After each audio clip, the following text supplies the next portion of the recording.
నిమ్మకాయల ధరలు అన్నటువంటిది అంటే ఇప్పటికే కూరగాయల ధరలు పెరగడం ప్రారంభించినాయి. మొన్నటిదాకా రూ. 5 పలికినటువంటి టమోటా, రూ. 10 పలికిన టమోటా ఇప్పుడు 20-25 రూపాయల దగ్గరకు వచ్చేసింది. అట్లాగే ఇతర కూరగాయలు కూడా. ఎందుకంటే నేను ఇంతకుముందే చెప్పాను, ఎండాకాలం కూరల ధరలు మళ్ళీ పెరుగుతాయి.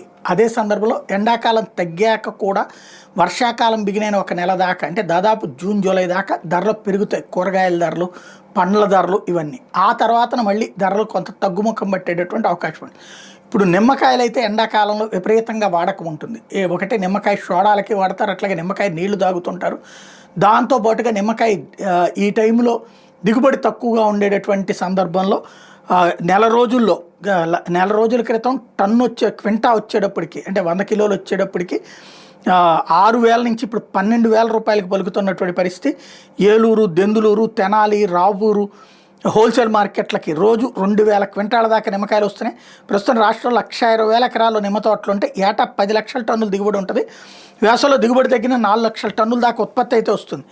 నీటి వస్తున్నటువంటి తోటలకి ఏడాది కాబ్బానే ఉంది. అయితే ఎండు తెగులు, మంగు వెంటాడుతున్నటువంటి నేపథ్యంలో ప్రస్తుతం రిటైల్ మార్కెట్లో ఒక్క నిమ్మకాయ సైజుని బట్టి 4 నుంచి 10 రూపాయల దాకా అమ్ముతున్నారు.